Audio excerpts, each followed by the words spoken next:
Welcome back, everyone, for another episode of Early uh, Islamic History.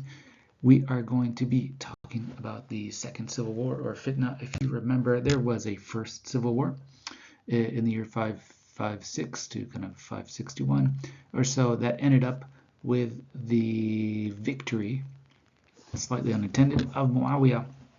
Now, Muawiyah ends up taking over the Islamic polity, becomes the Amir al-Mu'mineen, the commander of the believers. That's his title. But when he tries to bring in his son as the preferred candidate of succession and create a dynasty, this is not fully accepted. Why? Because at this point, the idea of a dynasty, the idea that his son should automatically rule, was not clearly on the table yet. And so there was still a lot of different ideas about who should take power and how. And there's three possible candidates here at this point. There is Yazid, Muawiyah's son, based in Syria. That was his power base, where he had a lot of troops and support. Then there was the Prophet's grandson, Husayn, son of Ali. His base of support was in Kufa, but as we'll see, he was going to be killed very quickly in this succession struggle.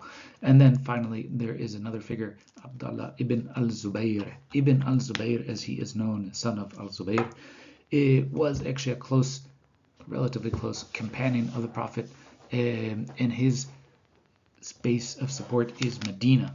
Okay, so keep that in mind as we go through. These are the three figures, in particular, Ibn al-Zubayr, and another figure that will emerge from the shadows later on. So what are the criteria for leadership, right? As I pointed out, this is not a dynasty yet. This is still an early community of believers that has now expanded greatly. They have a relatively large empire, and they keep expanding, but there's still a lot of dissension and discussion as to what are the basic criteria for leadership. There's piety, right? Who embodies the beliefs of the believer movement most closely? There's precedence. Who's the most senior, but also who was an actual companion of the Prophet Muhammad, who stuck with him at the very beginning in Mecca. By this point, of course, there's not many people left alive from those days, but there's still some companions of the Prophet Muhammad, people from groups like the Ansar or the Muhajirun, who actually were close supporters of the Prophet Muhammad. The third is kinship, right? Who's actually part of the family of the Prophet Muhammad. If this guy is the last prophet of God, if the words that are revealed to him are literally the words of God, then obviously he is a special person, and that specialness should run in his family. Number four, who is best at just governing? Who is best at running the campaigns, keeping everything in check?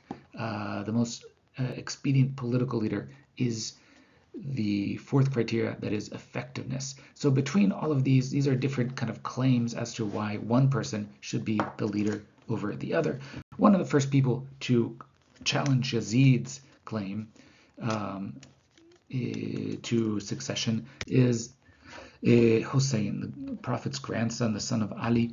He again had a following in Kufa. Kufa is basically in southern Iraq, close to Basra as well, and it is one of the major garrison cities that were founded by the Arabs as they conquered Iraq, and this became a central site of his following. He went out, essentially he was persuaded to go out and march and meet Yazid, and essentially a general of Yazid, I believe, met him at Karbala, ambushed him, and there, very quickly, in 680, he was killed. And the idea that all of a sudden the Prophet's grandson could be killed in battle like that was, in many ways, a traumatic event. And it becomes the defining event for a group of people who are devoted to the family of the Prophet Muhammad, and specifically the lineage through his son-in-law Ali. These will eventually become the so-called Shia that we'll get into in a later episode. But what I want to talk about here is just some of those commemorations of that death of Husayn at Karbala. this is a moment that is commemorated through a holiday called Ashura, which is 10 days, originally kind of a moment also of in early Islam, initial moment of fasting and prayer. But this is turned into a central edifice of Shia Islam. And today, for example, in different Shia countries, there is a constant commemoration through self-flagellation and through other moments in which the death of Husayn is commemorated. Not only do you self-flagellate, sometimes there's tastier and easier ways of celebrating Ashura. One of these is, for example, a pudding that was cooked in medieval Anatolia and still cooked today in Anatolia, which is basically a grain-based pudding with lots of dried fruit and some pomegranate seeds. Very tasty if you ever have a chance to eat it. So these are still things that are kind of built in to certain types of Islamic cultures, such as the one in Turkey or in northern Iraq or western Iran. But more importantly, this ultimately, the death of Husayn is often commemorated through a large pilgrimage to Karbala and to the kind of holy sites of to the spaces of his death. And this is what is called Arba'in, which means 40, because it's sort of 40-day moment of pilgrimage. It turns out to be one of actually the largest pilgrimages in the world, if not the largest. It might actually even be bigger than the Hajj itself. And this is when Shia Muslims from all over the world come to commemorate the death of Husayn and come visit Karbala. And the kind of high point of it is streaming towards the tomb area, which you can see here. Now, the body of Husayn, like many medieval relics, has a number of locations. One of them is in Damascus. Another is actually in Cairo, where you can see the head, which was apparently removed and then moved about in different places until it was deposited eventually in this shrine slash mosque, where you can see it today as well. Now, there's other forms of reenacting and commemorating the death of Husayn, the death of the Prophet's grandson, and what is seen as the ultimate betrayal of the Prophet's family. And that is what's called the Ta'ziyah. The Ta'ziyah is a sort of passion play, a moment in which the events of Karbala are recreated, essentially read out loud by a storyteller and enacted by actors, in which they try to reactivate the emotions of the death of the Prophet's grandson. This you can see today in Iran. There's many places where they read them out and perform them, but it was actually also an important part of Shia ceremonies all over the world, in particular South Asian Shias, who then migrated to the Caribbean as indentured servants and low-wage workers, at which point you can also have Ta'ziyah celebrations in the Caribbean and elsewhere, where, for example, they march this procession of floats and mini tubes into the ocean. Unfortunately, we cannot watch the actual Ta'ziyah depiction because the way I'm filming this lecture. But if you go to, if you just type in Ta'ziyah and look up kind of UNESCO video on it, you can see a bit what it's like and the nature of the recitation. Think about it as a very early form of theater that in the Middle East before theater existed. But what we're really talking about here is that the death of Husayn, again, because of this level of commemoration, really marks the development of the start of what we call the Shia movement. Shi'ism is basically the largest theological and ultimately political split of the early Islamic community. We've already seen one of those splits, which is the Khawarij or the Harajites, right? The ultra-pious believers whose motto is, judgment only belongs to God. God has to kind of decide everything. They're the ones that assassinated Ali. But at this point, we have people who feel so betrayed about the death of Husayn, that the fact that Muslim armies could go and kill the Prophet's grandson and refuse his claim to political leadership, that we see the initial moments of a separate theological and political identity. And this becomes known as the Shi'at Ali. Shia in Arabic just means party, like the partisans or party. And so Shi'at Ali is the people, the party of Ali, the people who support Ali. Right, in the most basic sense, eventually it becomes its own theology and everything else, but in the most basic sense, it's really about the leadership of the Muslim community. That ultimately this leadership should descend through the Prophet's family. Right, it shouldn't be about kings or caliphs or any of that. It shouldn't be about necessary scholars. It really has to center on the importance of the Prophet's family through his son-in-law Ali. Okay, so keep that in mind because we're going to develop that a bit further. But this is the breaking point for that. Now, what ends up happening after the sudden death of Husayn, kind of the Shi'at Ali, the supporters of Ali, find another figure called Mukhtar. They basically take over Kufa. They institute a sort of giant purge / pogrom of elite Arab leaders, anyone who they see as not being pro-Ali, and all the anti-Ali people are essentially expelled. Many of them are killed, and you can actually see still, for example, in this tile depiction from Kermanshah in Iran, the kind of tribulations that Mukhtar put upon the people of Kufa at that time. Ultimately, Mukhtar would go on to alienate enough people that he wasn't able to find strong supporters, but the partisans of Ali, the Shia, continue to remain in these areas, and they will be a political force that's important in future battles. Okay. Now, back in Mecca. Okay, so all of that happened in kind of southern Iraq. Now we have another site of contention that is in Mecca and Medina. We have a figure named Abdullah ibn al-Zubayr. Right, Ibn means son. Al-Zubayr is his father's name, but he was just called Ibn al-Zubayr.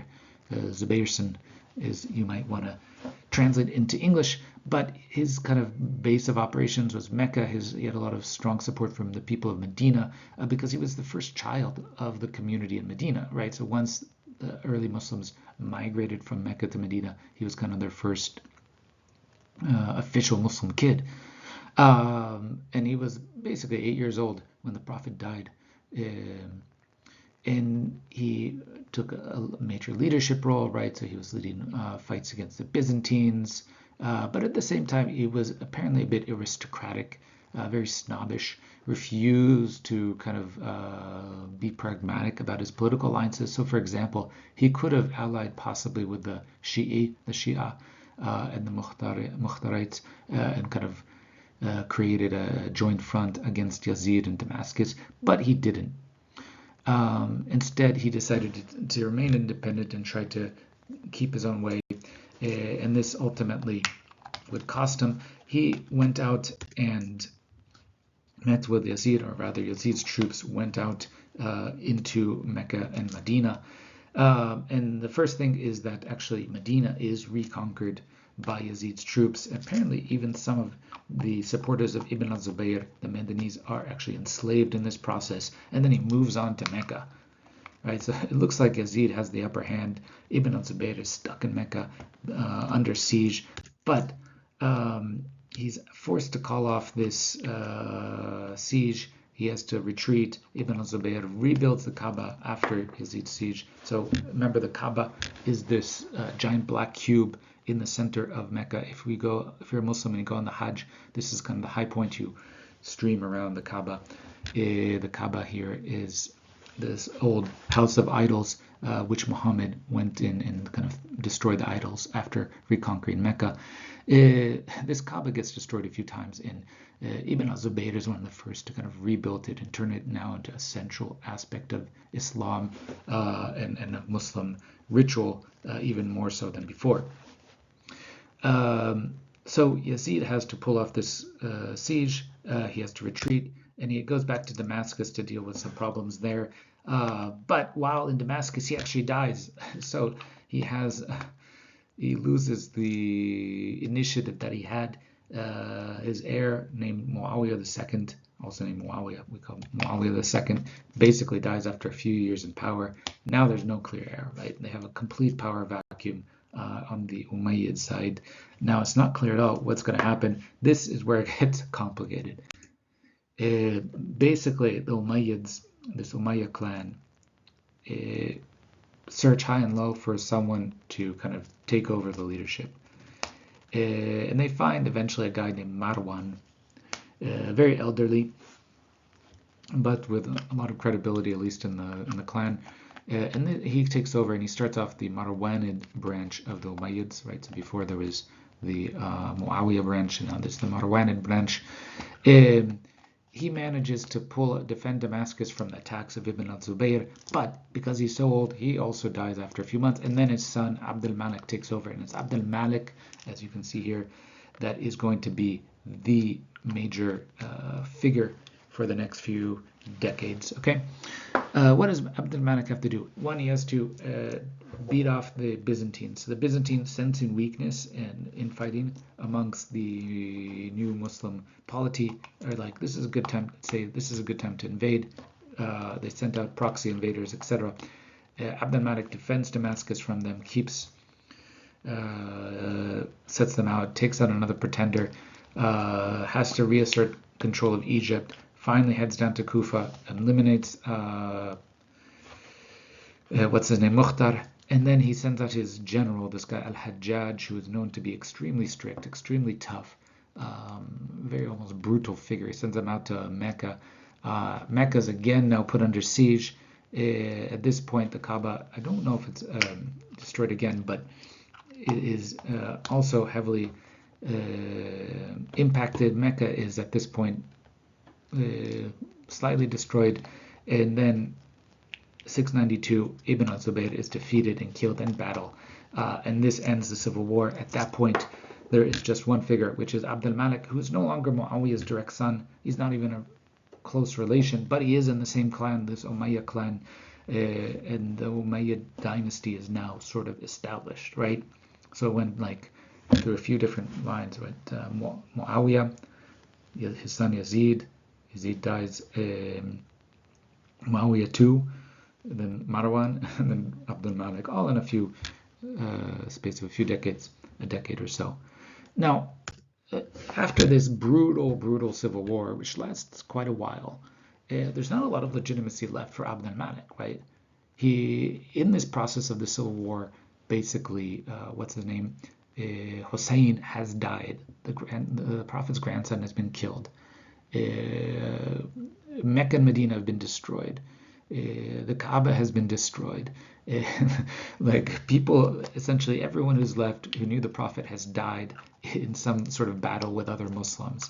It's not even clear what exactly is tying together this polity of believers anymore. And now al-Malik has a crisis on his hand. He's defeated everyone, but how is he going to recreate legitimacy after the civil war? And he's going to do it in three ways. He's going to renew the piety. He's going to transform what it means to be a believer / Muslim. He's going to renew the army, and he's going to going to expand the empire even further. But we'll get into that in the next session.